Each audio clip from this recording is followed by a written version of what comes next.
So I'm Sheila, I'm Signet's president and CEO. And today we're going to talk about those hidden obstacles that may be standing in the way of your child's test score. And this might be just, a middle of the road test score that they're being held back from, or it could be a really high test score that they're being held back from.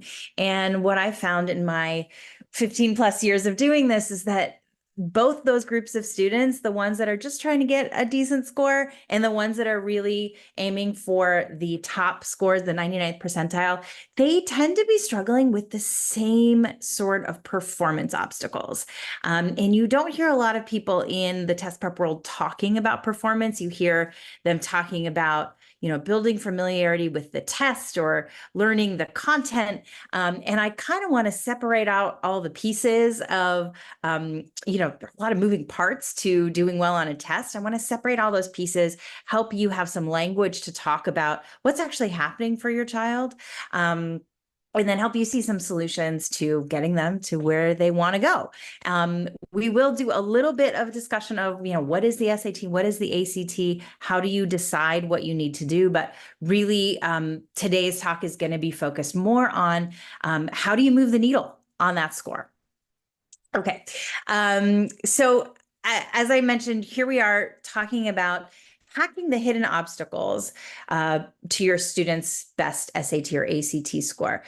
Even though I'm going to be talking kind of specifically about the SAT and the ACT, the principles that I'm going to show you here, the framework that we like to use at Signet, is totally applicable to all kinds of standardized tests. So you might be looking at the HSAT, the SSAT, the ISEE for tests getting into high school, SAT, ACT for getting into college.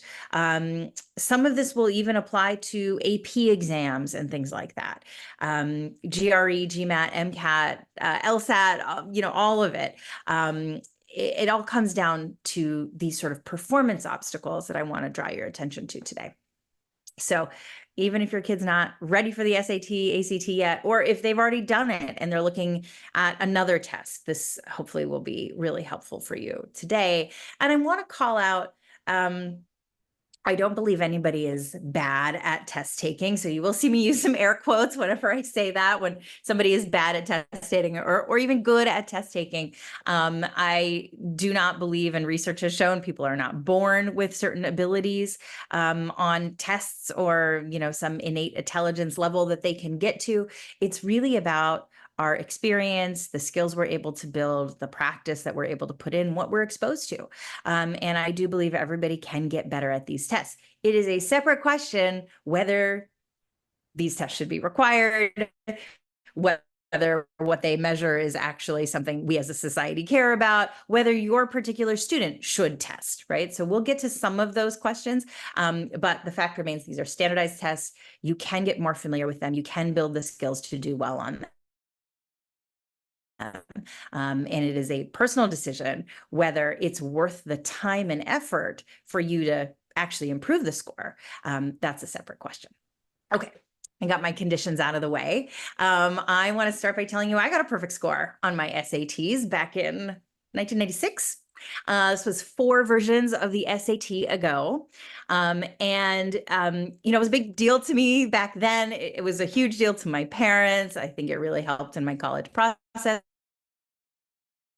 Of course, we were living in a totally different world, right? Most colleges at that time required the test. Over 80% of colleges today in the United States do not require the test. And like I mentioned, that was a different test. It was 4 tests ago on the SAT. They keep changing it about every 8 years or so. And I will say that today, it's not uncommon to have a tutor or a number of students who score that well, right? Lots of people score that well. I think the thing that is worth remarking on is that most people who do well on these tests do not really know how they did it. They may feel like they're lucky or they're just smart or somehow the test just sort of unfolded in front of them and they understood exactly what they needed to do. I'll tell you, my experience was a little bit of that. I looked at the test and I loved brain teasers, and the SAT kind of has a brain teaser kind of feel to it, and they felt like little puzzles, and I enjoyed that. I also studied a lot. The SAT that I got this perfect score on was back in the day when they still had analogies on the test, which went away in the early 2000s. So you had to learn a lot of vocabulary words. And I used to walk around my high school with a little notebook of vocabulary words, and like people would quiz me when we were standing in the lunch line, and I spent a lot of time memorizing words. So I know how I did it, and that experience has come to influence what we do at Signet. We obsess over the why and the how, so that we can show your kids how to. You see what I did there? I like putting little jokes in here. It's not that funny, but you got to give me something. So we spend a lot of time reading pedagogical research, testing things out with our students, and articulating to one another why we approach something a certain way, why we think a certain technique or practice regimen worked with this or that student, and how we can take those learnings from one individual student and share it with our team of tutors so that they can apply these learnings, across the board with a lot of their other students. So we spend a lot of time kind of looking under the hood. It's not just, oh, you took a test and you did really well, see you later. We want to understand the context and the why, so that we can reproduce those results for that individual student, but for all of the students that we work with. So that's just to give you a little sense of like where I'm coming from with this. I've been doing test prep work since 2003, I want to say. And that's really how I got my start in education. Generally, I was working as a test prep tutor, and then, gradually branched out into admissions and some of the other work that I do. And then I took over Signet, and, that's the story. I got my start with the SAT. So just briefly, I want to give you kind of this quick primer. Today's talk is not about how to choose between the SAT and the ACT. I did do one of these last spring. I can send you the recording if you need it. We will do one again soon. But just for sake of kind of grounding us in some basic knowledge here, the SAT is now a digital test. It is taken on a computer screen. It is about 2.5 hours long, and it is adaptive, meaning how you do on the initial questions you attempt determines how hard the next set of questions are. There are 4 sections on this SAT, and there are 2 verbal and 2 math. The first verbal determines how hard the second verbal is. The first math determines how hard the second math is. The verbal section is actually a mix of grammar questions and reading comprehension questions. And reading comprehension is really different than it has been before. Instead of one long passage with about 10 questions, you get these 3 to 4 sentence texts. You get 50 something of them, 54 of them, that you have to go through and answer your single reading comprehension question for each text. So that's very different. And the SAT is very reading heavy. I mean, I just mentioned all the texts you have to get through. Even the math questions have long word problem setups, and there is a lot of reading involved. And it tends to be a trickier test. I mentioned that it was a little bit like a set of brain teasers or puzzles. That element has not gone away from the SAT. There are a lot of kind of traps and clever wording and weird setups that students have to navigate before they can even get to demonstrating this or that skill. Because of that, the SAT does give students more time per question. Now, it's not tons of time, but it's more compared to the ACT. And the SAT is scored out of 1,600, 800 on the math section, 800 on the verbal, that combined grammar and reading. Now, the ACT is also a widely taken test. Actually, since 2015, it's been more widely taken than the SAT. And every college in the United States will accept either one of these tests with no bias between them. But the ACT is a different format. So it is on paper. There are some places where you can take it digitally internationally. Outside of the United States, it is given digitally, but it's not adaptive like the SAT. It's just the same format as the regular ACT. It's just on a computer screen. It's 3.5 hours long. It's a bit longer. And there are 4 sections: English, reading, math, and science. And that science section often scares people away, but we'll look at a question from it today. It's really just a technical reading section.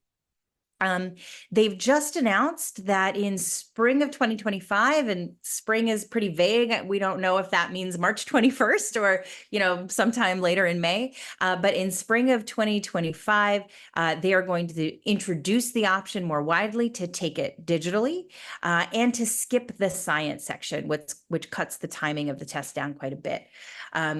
We have not heard what colleges are going to do with those options. In many cases where something is optional, some colleges will require it and some colleges won't. So I'm keeping an eye on that, and we'll give you the update as soon as we know.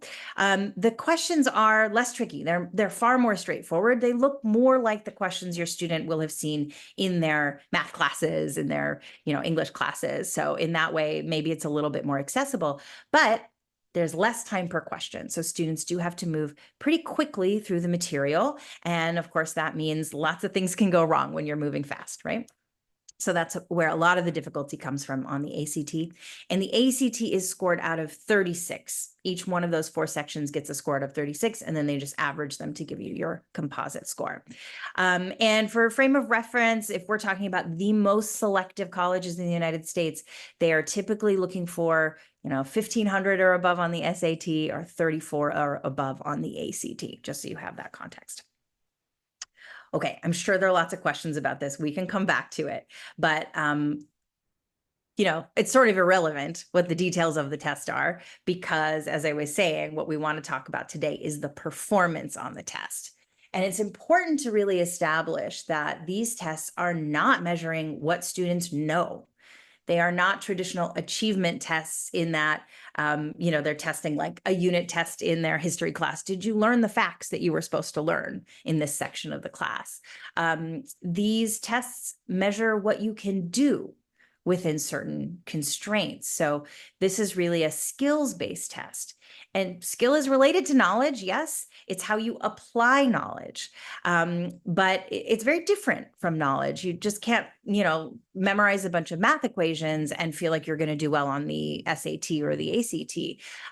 A good analogy here is like with piano. You can theoretically understand how to read music or understand what a certain chord is going to sound like. That doesn't mean you're going to sit down and play, a concerto perfectly, right? The knowledge is very different from the skill.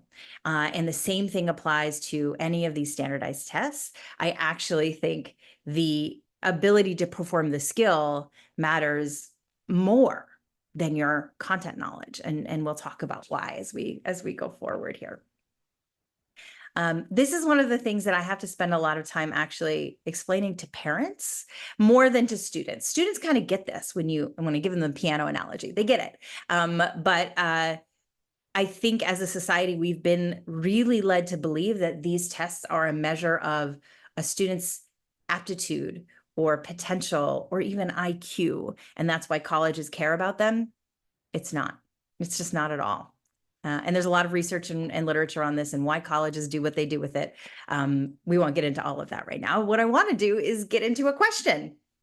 So I want to try to make this a little bit participatory. What I've got up here on the screen is a typical question from the ACT science section. In this section, you have 35 minutes to get through 7 passages, which are like these texts and diagrams and charts, and about 7 or 8 questions per passage, right? So if you don't even spend any time on the passage itself, reading the information, you have a little over 1 minute per question, right?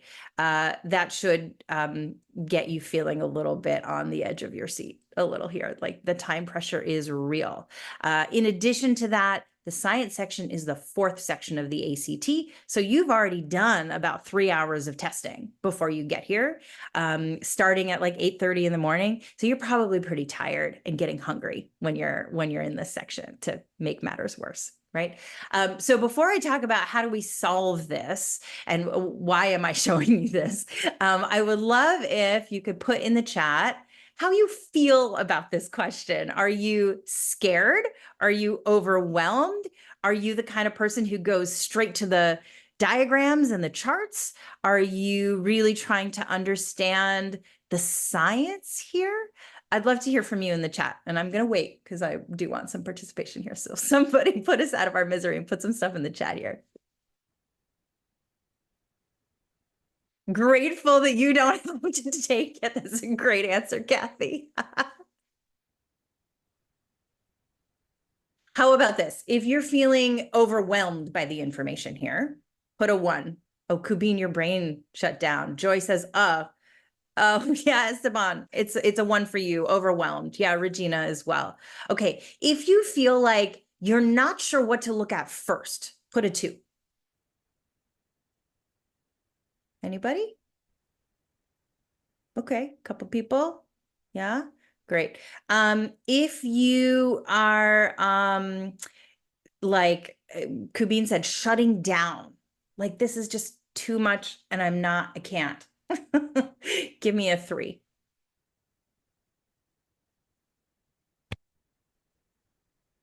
Okay. So maybe no one in the audience feels that way, but I will tell you a lot of students feel that way. Oh, okay. Joy added 1 on here. A lot of students feel that way, particularly if they already believe they're bad at test taking, that they don't do science, or any number of these sort of limiting beliefs that they may have convinced themselves of. Right, with or without data, they may believe these things. And when they see something like this, they're like, I'm not even gonna try, right? But if we can get clear on what actually makes this problem difficult, it's a lot of the things we talked about. There's just lots of information. There's a lot of words. Some of those words are in italics. Then we have a diagram. We have jargon, like vocabulary words that we don't know, nodes, radial, linear, amplitude. What are these things? I don't know. I don't know this science, like a sand-covered drumhead. Like, was I supposed to learn that in school? And then we also have a chart, right? This table over here, I don't really know what it means, right? So there's lots of information coming at us, a lot of self-doubt coming up for sure. And then if you were a student on the ACT, you would also be thinking about, I don't have time to sift through all of this. Like, this section is almost over. We've already spent 3 minutes, 4 minutes talking about this. That's more time than I have to spend on this question. And they may also be going to the place of, oh my God, I'm never going to get into college. Right? So much is riding on this. So when we think about, maybe more abstract terms for these challenges, it's the timing, it's the stress tolerance, it's attention to detail, it's ability to focus, it's your ability to process different types of information and really just like hold it all together, right? To not get lost in the details, but you've got to like kind of come at this from a higher level way of thinking. We look at our question. I'm going to show you how easy this question actually is. You don't need to read any of this stuff. Based on the results of experiment 1, which are here in this table, for how many of the diameters tested was the frequency for NP1 less than that of NP2? Okay, NP1 is less than NP2 for that one, less than NP2 for that one, less than NP2 for that, less than, it's all 5. It's J. That's it, right? I had to hold all of this stress aside to actually be able to engage with the question and the data that is right here in front of me, realize I don't have to know any science, really. I do, I guess, have to know what less than means, and how to read a table. And the question is very simple, right? But these are the things that kids who think they're bad at test prep struggle with, right? We can't hold all of that information aside and stop worrying about the timing or the impact to our college application, or compartmentalize this stress so I can actually think about what needs to be done here. I think this is a really great example of how this test is measuring a skill and not knowledge. Definitely anything about a sand-covered drumhead is not taught in a standard science curriculum. It's not about that. This is about navigating the information that's given to you to answer a question, right? So please let go of the sense that you have to have some knowledge to do well on this test. You have to have a skill, right? And of course, there are exceptions to this. Like, yeah, you need to know some algebra. You need to know some grammar rules, right? But what's more important is that you know how to apply those things. So let's move forward from here. Thank you for participating. I hope that I have convinced you that it is not about your intelligence. It's also not about how much time you put into studying, a student's willpower, their ability to work hard, right? I meet a lot of families who are like, okay, we need SAT prep, and I want them doing 3 hours a day of practice. Or they've come to us and they've already been doing 3 hours a day of practice.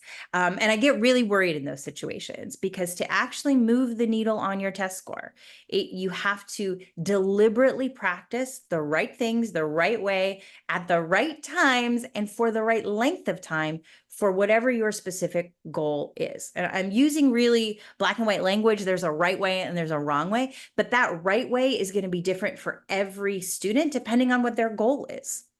And so that's where, like, we have to get into some of the things I'm going to talk about here is how do we do a useful diagnostic exercise so we know what to focus on, what to practice, how to practice it. And then, we'll get to this later, but how do you set a clear goal for a test score or even a sub-score within a section, so that you're practicing towards it? Okay. Before I move on from this, I do want to say I'm going to talk about deliberate practice a lot. And the opposite of it is really blind practice, just kind of doing more and more and more stuff without reflecting on it, without having targeted assignments, just going through an SAT book, for example, without any real intention. And that is not advisable. So if you think about a person going to a gym and they're like trying to, I don't know, increase the size of their arms, they're doing all these bicep curls, right? It's not actually how many bicep curls they do or how many hours they spend at the gym that is going to determine their success. It's the technique, right? They got to get the technique right and then do the bicep curls with the right technique, right? And then there's going to be a point of diminishing returns where you've totally exhausted your body and you need to refuel so that you can come back the next day and continue building from where you left off, right? Preparing for a standardized test is not all that different. Building a skill is not all that different. It needs to be kind of the right size and the sort of target for helping you reach your goal, but it also has to be done with a lot of intention and the right technique. One of my tutors says, when you practice the wrong thing or the wrong way, you're not actually solving the problem. You're making the problem harder to solve. Right? Because now we have to untrain you and undo all this damage that you've done where you've like built, a bunch of muscle memory and some neural pathways around doing something a certain way. And if that way is not serving you, we got to undo that first and then replace the habit, as opposed to, getting clear about what's the right way to approach this thing that I'm struggling with and then practicing that right way to do it. Right? A lot simpler to do it that way. Okay, now I'm ready to move on here. I think it's really important for kids who are bad at test taking to understand this, but also those students who are good at test taking, right? Those students who just naturally waltz into a test and put up a score in the 90th percentile. Often those students are a little overconfident about what they can do, or they feel like, oh, this test is easy, right? And what trips them up are the careless mistakes, the misreading, the calculation errors, and they're not practicing those things that that are challenging for them, right? Because they may think, oh, the knowledge is not very advanced. Like this level of algebra, I studied it 2 years ago. This is easy for me. I'm doing much harder things now, right? But they're not realizing that that knowledge is not the same as the skill. Right. So this is one of those, I'll talk about limiting beliefs again in another slide. This is one of those limiting beliefs that both these groups of students really need to understand. And it's helpful to be explicit with them about it because, kids are smart and they also love to feel like things are predetermined for them, right? Like that's the thing a teenager hates the most. Somebody making a decision for them, taking away their independence, right? Taking away even the possibility that they could get better at something, right? And maybe they're not, dreaming about getting better at the SAT, but, other things in their life. But these ideas are applicable to, of course, far more than just the SAT or the ACT.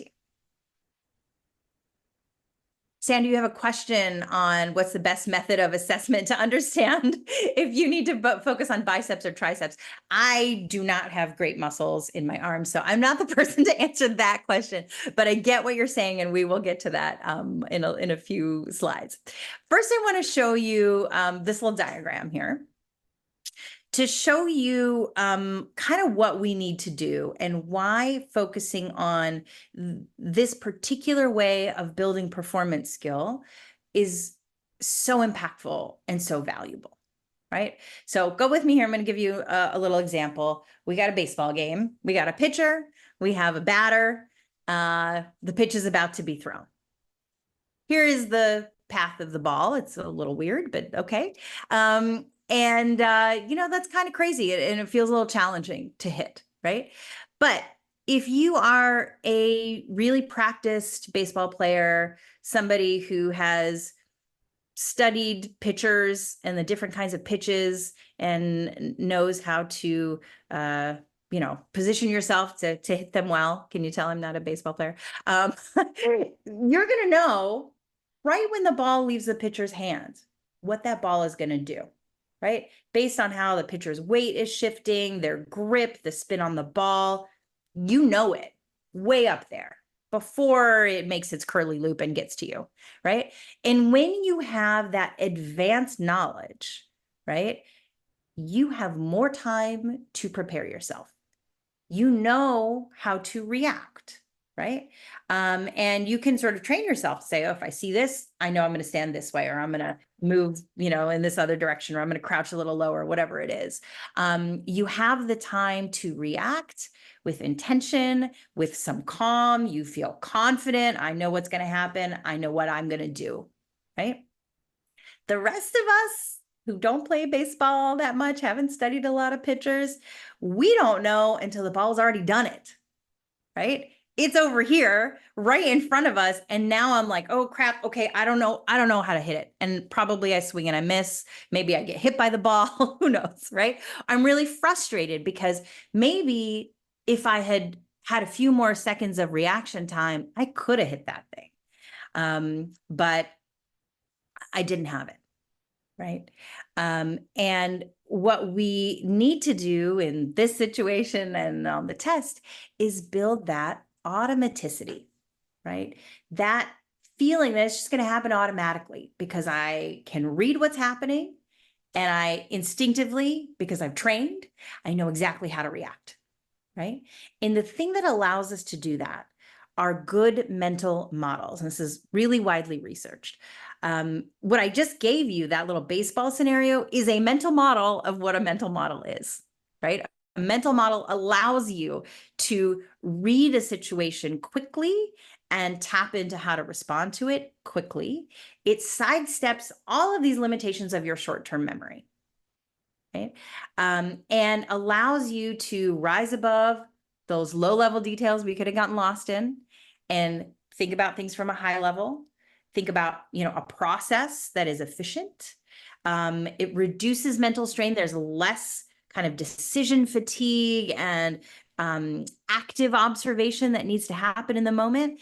And it helps maintain confidence in the face of challenges, right? So that ACT problem we saw that made us want to shut our brains down,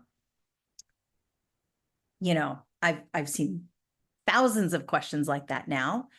I'm not going to get flustered by it, right? I know exactly what to do to move through all of that stuff that's there to freak me out.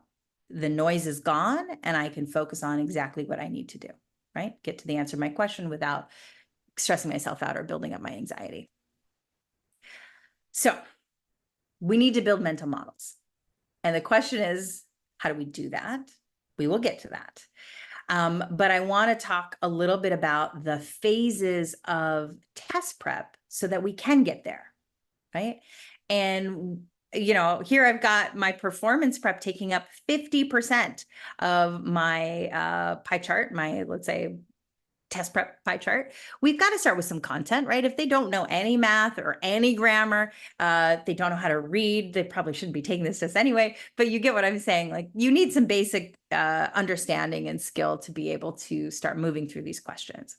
Once we've made sure that the content gaps are filled, then we start looking at strategy. This might be test-wide strategy, like how to use the process of elimination, how do you manage your pacing, how do you make productive use of your breaks, all that kind of thing.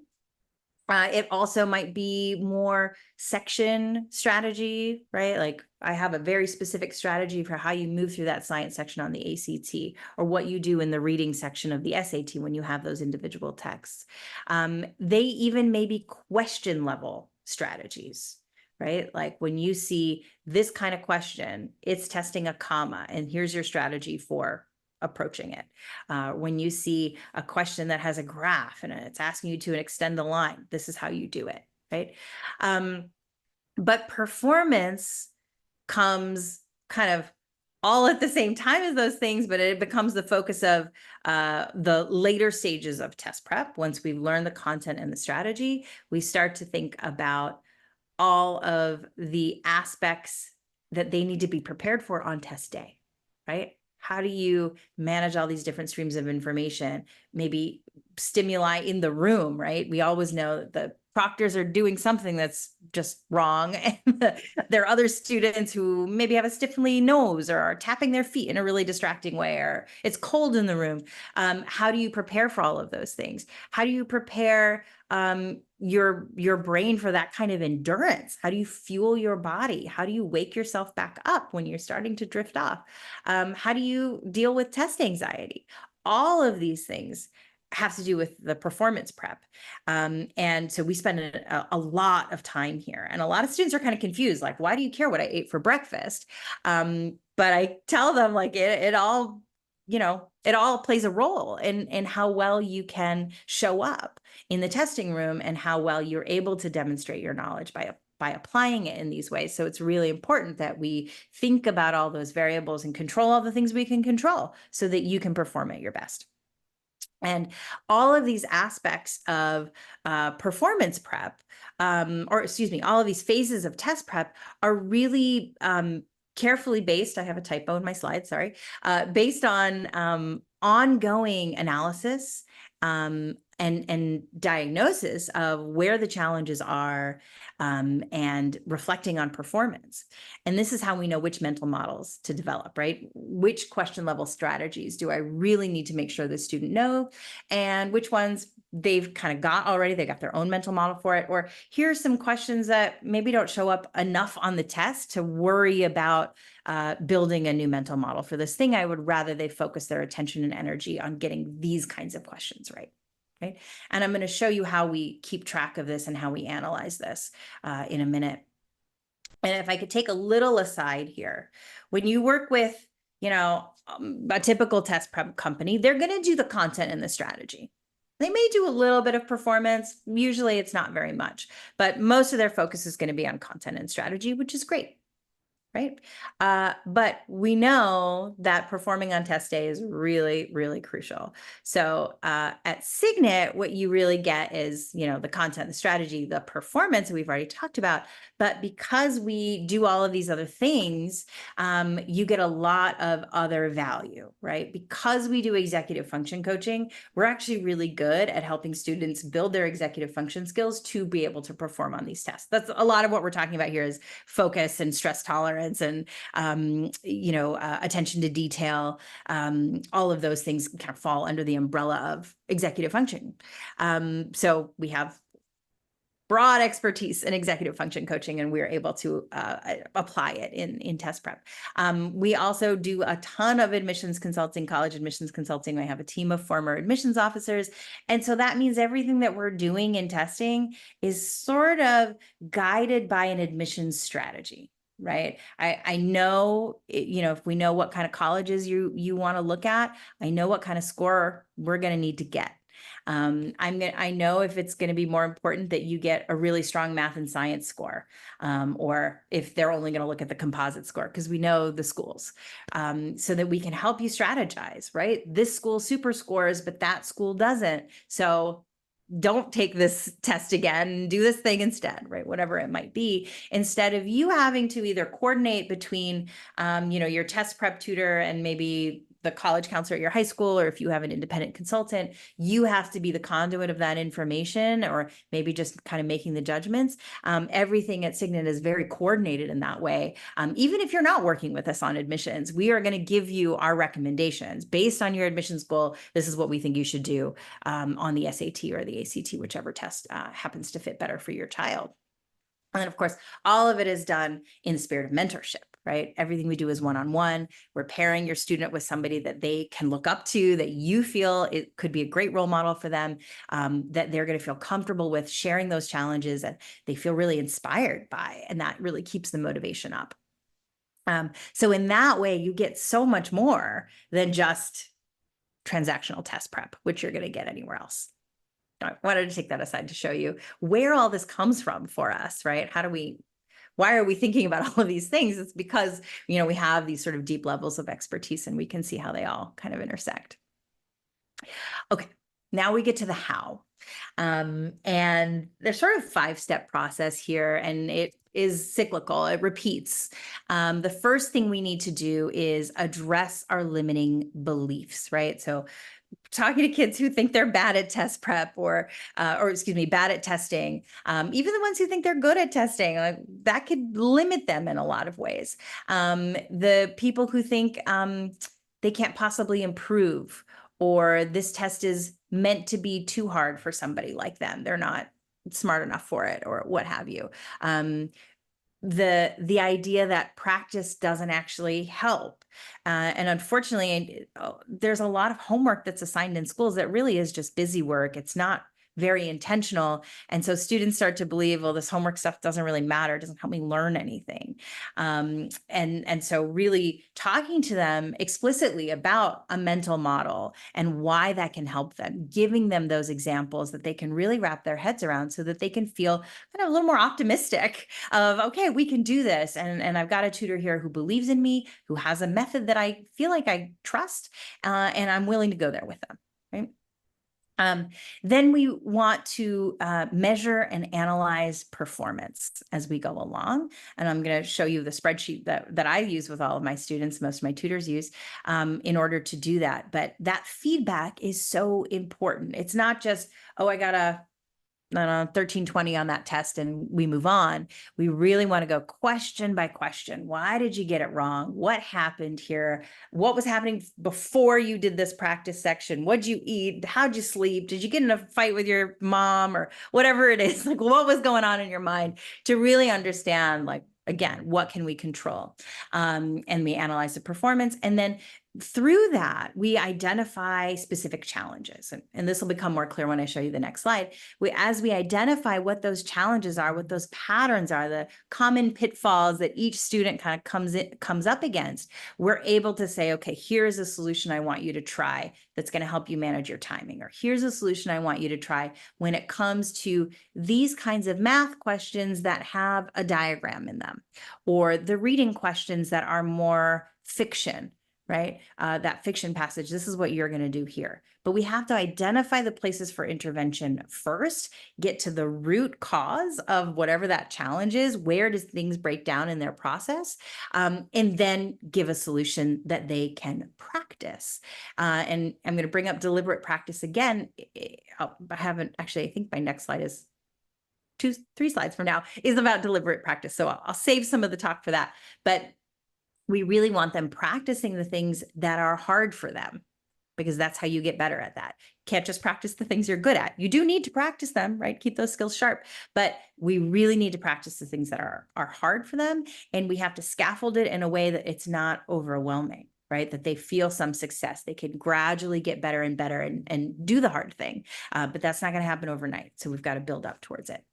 And then we repeat, right? We've practiced the solution to solve this problem. We take another practice test. We kind of analyze how we're doing. We find our problem areas. We figure out what our solutions are. We practice those solutions, and we do it all over again until we get to the score we need to get to. And let me show you what that looks like, right? Obviously, there's a lot of practice work. It might be drills, which are not test format questions, like just like a grammar question you might see on a worksheet or something like that. It might be test questions. It might be a section of a test. It might be a whole test, or it might be some other kind of assignment that a tutor has designed for this particular challenge. But as we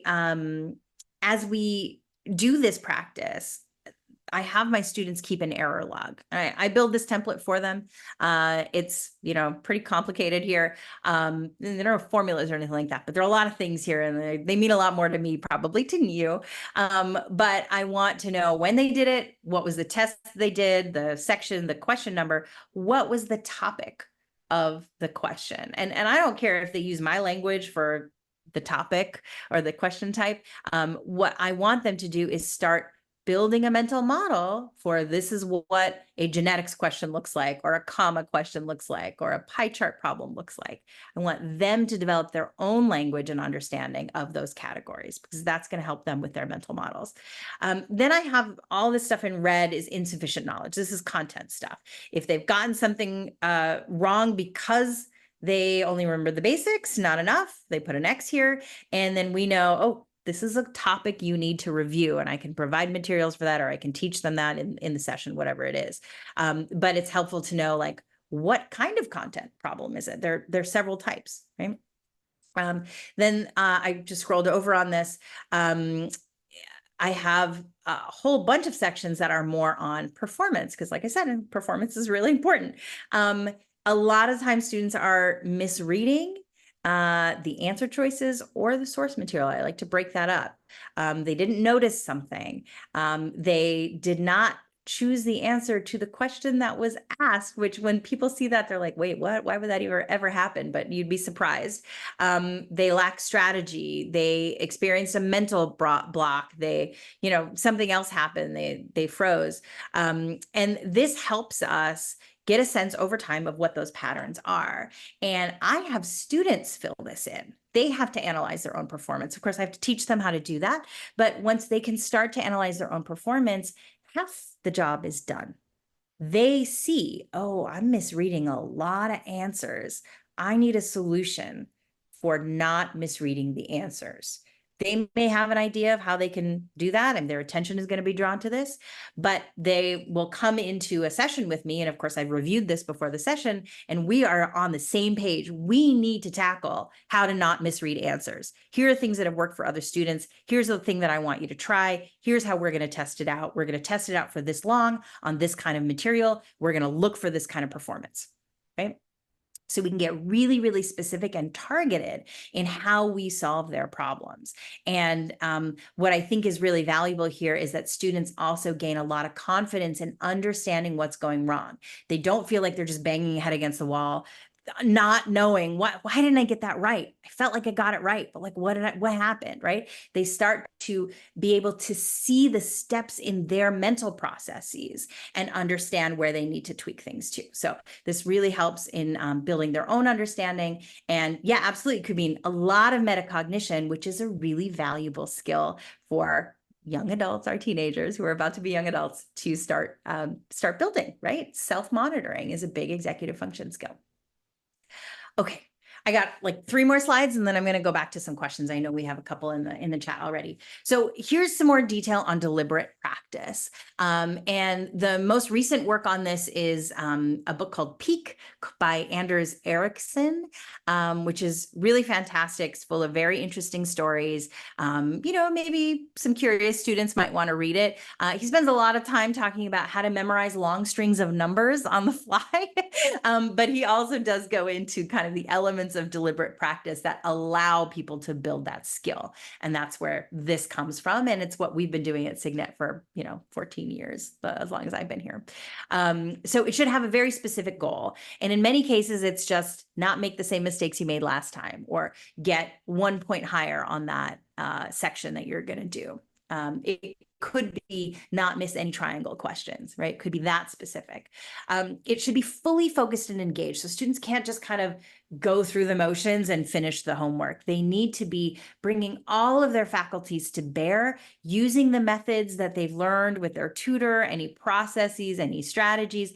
They need to bring all of that into their practice session as though it were the real test, and they need to be fully engaged with it as they're doing it. This one is really hard for students, and it's very helpful to have, a tutor, somebody who can act like a coach for them to help them remember that, right? That this is how practice pays off only when you're fully engaged.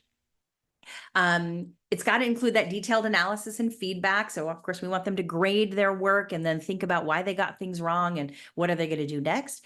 It has to not be too easy or too challenging. And this is where a tutor can really be helpful in targeting the assignments for your students, because if it's too challenging, they're going to give up. They're going to feel like they can't do it. If it's too easy, that's going to give them a false sense of confidence and they're not going to be ready for the real thing, right? So it's got to be that kind of Goldilocks in between where they are gradually improving and they need to be kind of chasing their edge, is what I tell my students. Like, we want to be looking for the limits of your performance. We want you to practice there. And that's how you build consistency and mastery. It also has to incorporate ways to maintain motivation. In all the stories that are in this book, nobody has said it is fun. The violinist who practiced for 5 hours a day, the guy who memorized, I don't know how many thousands of digits of pi. It's not fun, right? But there is something that's keeping them going. And we need to figure out what that is for your child. It might be this score is going to unlock some possibilities in the college process. It might be, some kind of bribe that you said, if you get this interim score on a practice test, you get, I don't know, the car for a night, or I'm going to buy you something, whatever it takes to keep them motivated. I do find this is another place that a tutor can be very, very helpful, because tutors are really good at building that relationship with students and understanding what actually motivates them. And some students are just motivated by doing better, constantly improving, proving to themselves that they can do it. And sometimes it's as easy as that to tap into that motivation. And then deliberate practice should be resulting in good mental models, right? That baseball player who can see what the pitch is going to do well before it gets to them. When we do this kind of work, your student has a lot more time to react accurately and efficiently to the problems that are in front of them, right? They're focused all of their mental energy on that question and none of the other stuff that's there to distract them or put the pressure on. So it's, I hope you could see I'm like pretty animated about this. I really believe in this method. And I've seen it work wonders for our students, not just on their tests, but they're able to say, oh, I took this into my US history class where I had to memorize all those facts. Or I took this into my advanced physics class, where, the problems where we have to apply these equations are just out of this world. But I was able to use some deliberate practice and get better at these things and organize my notes and be ready for these exams. So I love to see it. Okay. The question that is a little bit in the chat here, should we be taking the test? Which test should we take? I do believe everybody can improve, right? I just showed you how. But the question is, should everybody test, right? Not everybody should. Number one, over 80% of colleges are test optional. If you can't submit a score that is at or above their average, they're probably not going to be that impressed by it. You might not want to submit that score at all, right? You don't want to submit a score that is way below their averages, because that's not going to make your student look good in the process, right? So test optional is one reason. Another reason is maybe your student is too stressed out by this. They've got other things to worry about at school. Their grades matter more than a test score would. Or it's going to take too long for them to get to the score that would help, right? And I do believe everybody can get to that score. For some students, it's going to be, 6 to 8 weeks. Some students, I think more average is 3 to 4 months. I've had students try for 9 months or more. And at that point, I'm really like, we need to focus on other things, because the opportunity cost is just too high, right? Not only are you taking time away from other things that you could be doing that might actually have a bigger impact on your application, but you are also reinforcing a belief that you're not good at this because it's taking so long for you to improve, right? There's a lot more room for burnout and self-doubt and all of these things. So we really need to think about a lot of factors. The way I like to decide is getting some data. We need to understand the testing policies and some data around how many students submit test scores from the colleges that you're most interested in. So, sometimes when you're thinking about the SAT, you haven't really built your college list yet. I kind of encourage people to do them around the same time after sophomore year to start really thinking about what colleges might be a fit, and then looking deeply into their testing policy and keeping in mind that these policies are changing, right? We just heard from Johns Hopkins, I think it was last week, that they decided to bring the test back. And a whole bunch of other colleges announced in the spring that they were bringing it back.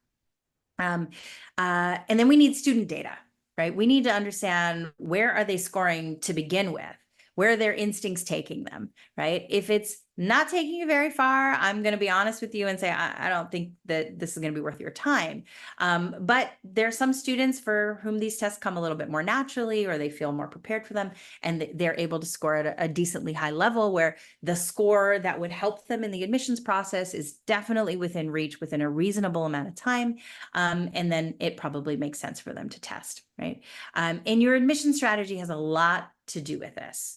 What are the things that you're leading with in your application? Are there problems or dings on your transcript that you really want to address with a really strong test score? Or are you leading with, some sort of character quality or value, or, amazing extracurricular leadership, or what have you, community impact, right? So thinking about all those pieces and how they fit together, I think, is really important. Every reputable test prep organization will do the kind of student data analysis and tell you about, like, the testing policies thing for free, including Signet. We do this all the time. It's one of my favorite conversations to have with people.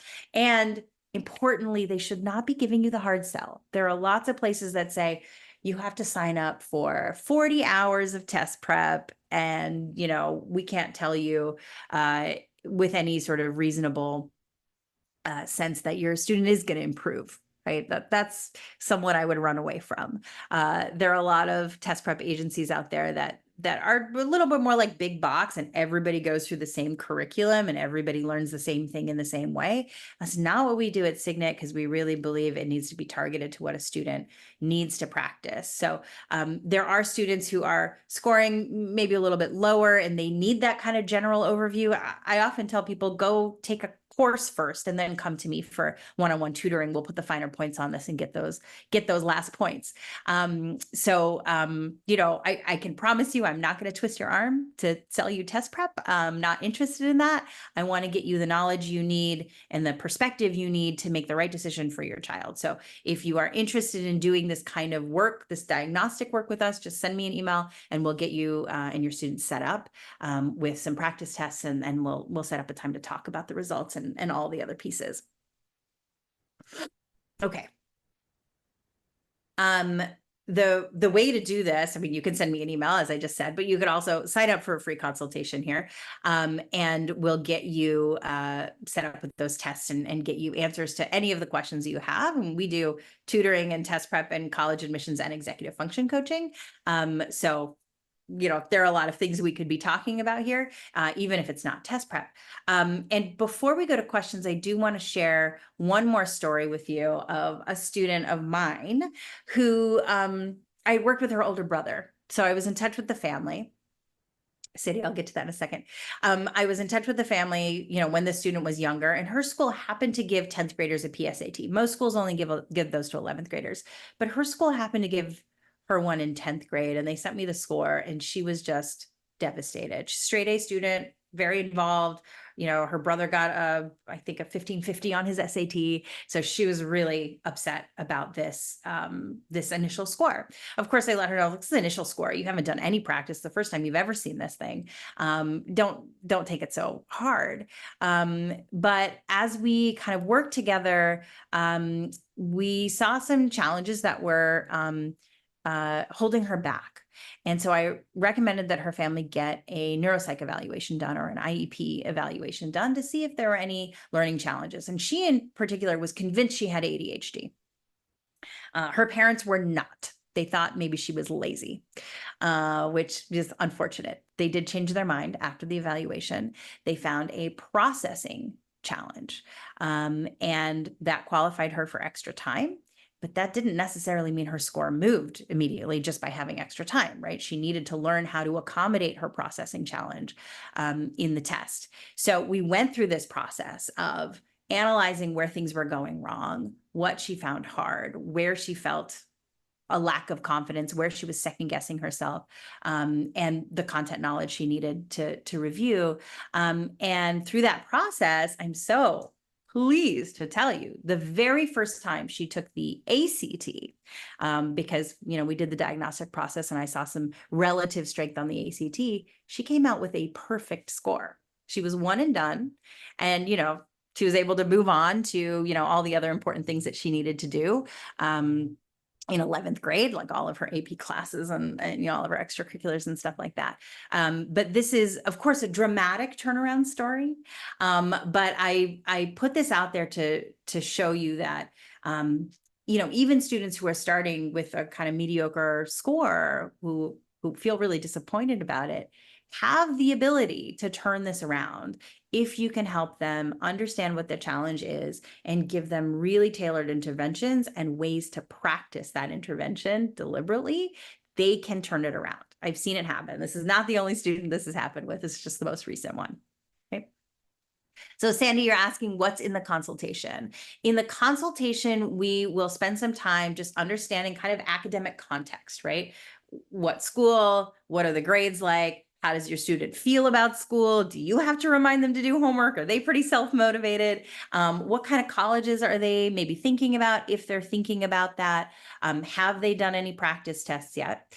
And then, if they have, we'll talk through the scores and what you're thinking, what your questions are, and what our recommendations would be based on those scores.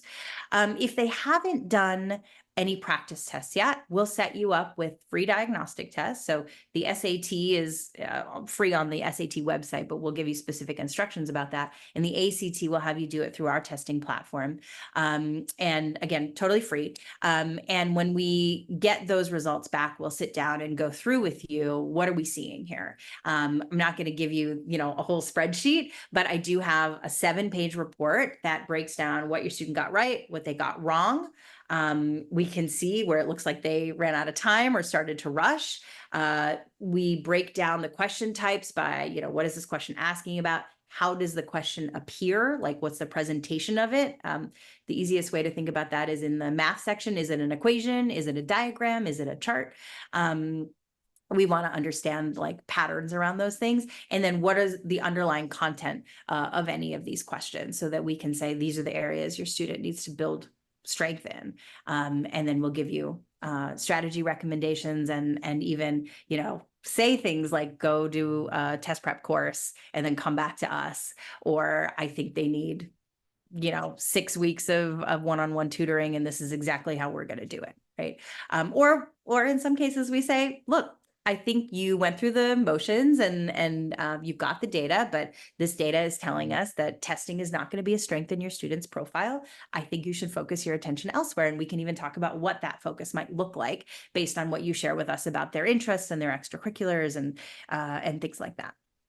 I hope that's helpful. Okay. Oh, I have a good question from Esteban, but I want to go back up. Preeti asked a question. I believe you answered this in the last session, but just want to reconfirm. Do you recommend ACT over SAT for ADHD kiddos?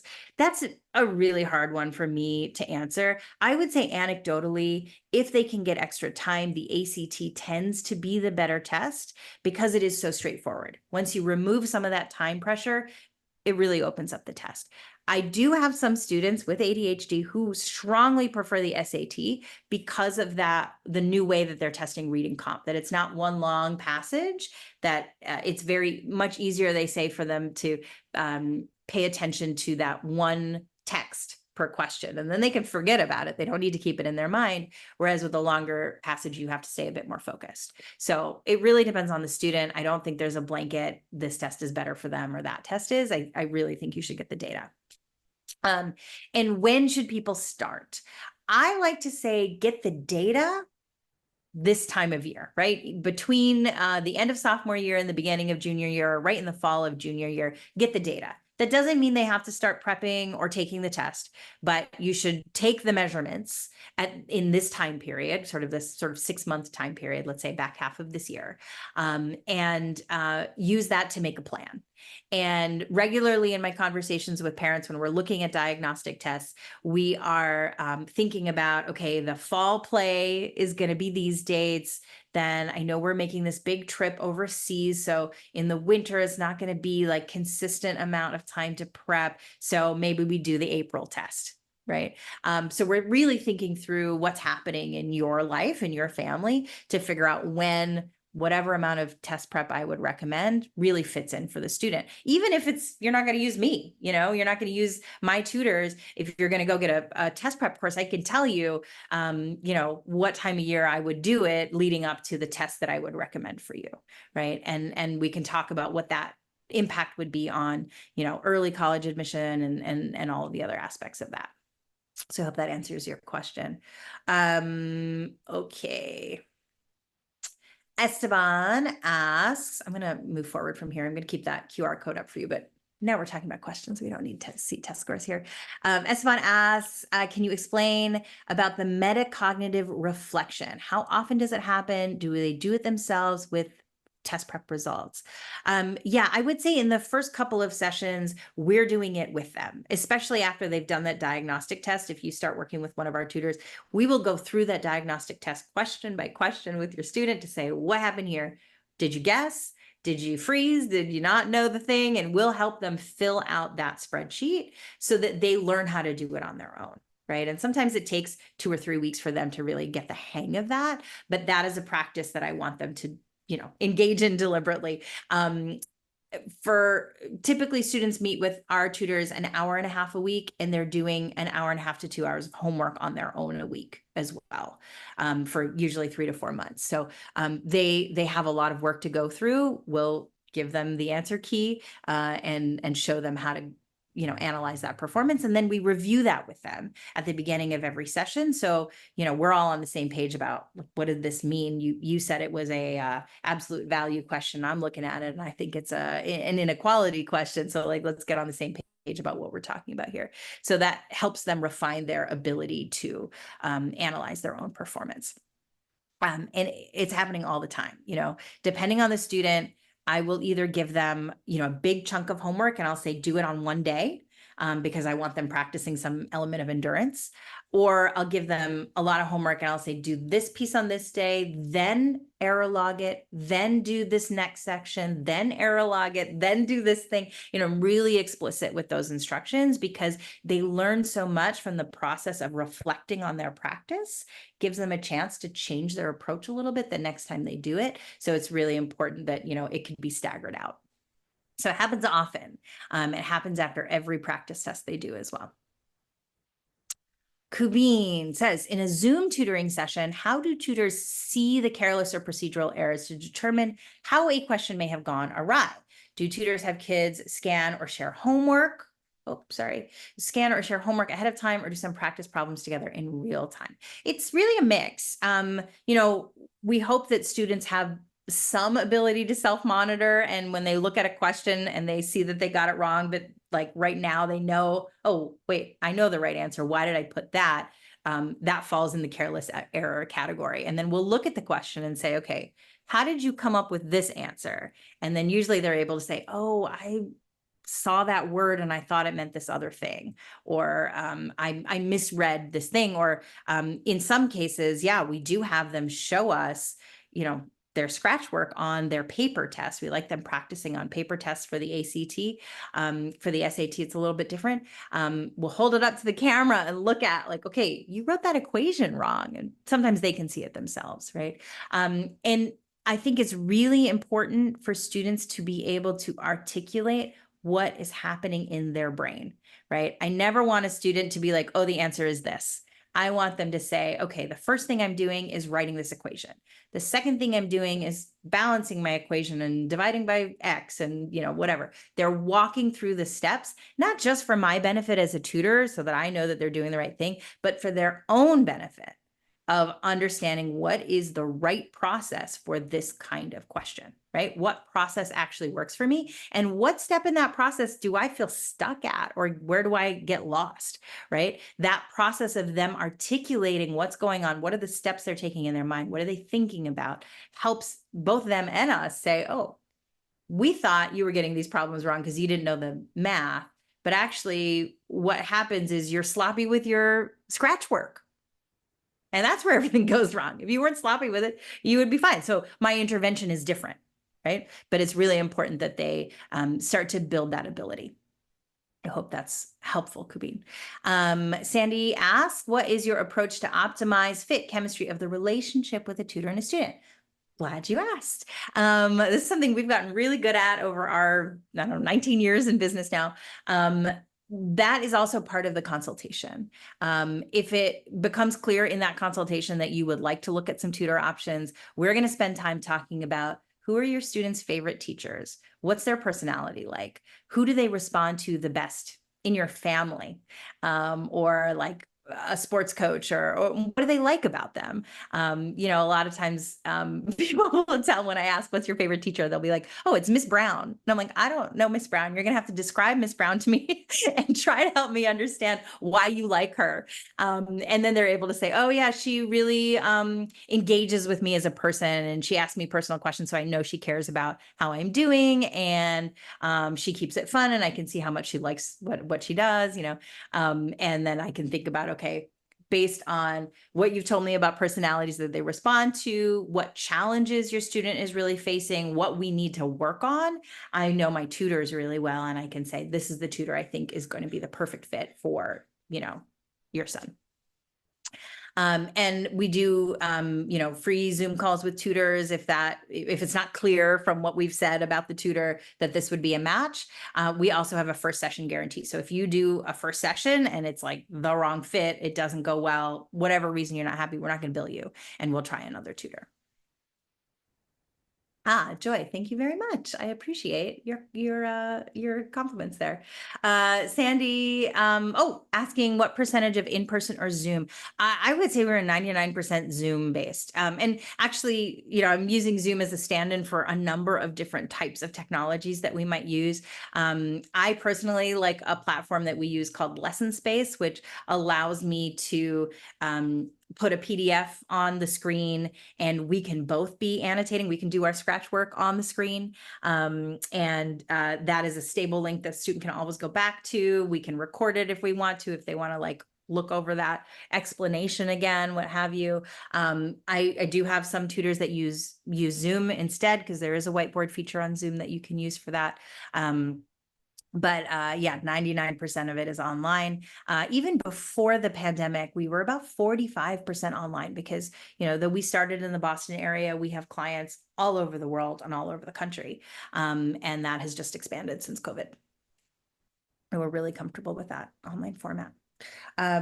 Okay. Well, we have gone over time. I appreciate you all staying with me if you stuck around. If you have more questions, feel free to send me an email. You're going to get a follow-up email from me tomorrow morning. You could just reply to that with questions. Visit our website. There's contact information there. You can call the office. You can sign up for a free consultation, get your questions answered there too. So I hope that this was helpful. I hope this helped you think about test prep in a slightly different way, and helped you feel like a little more optimistic about what the possibilities are here. And I appreciate you sticking with me while I rambled about all of these things.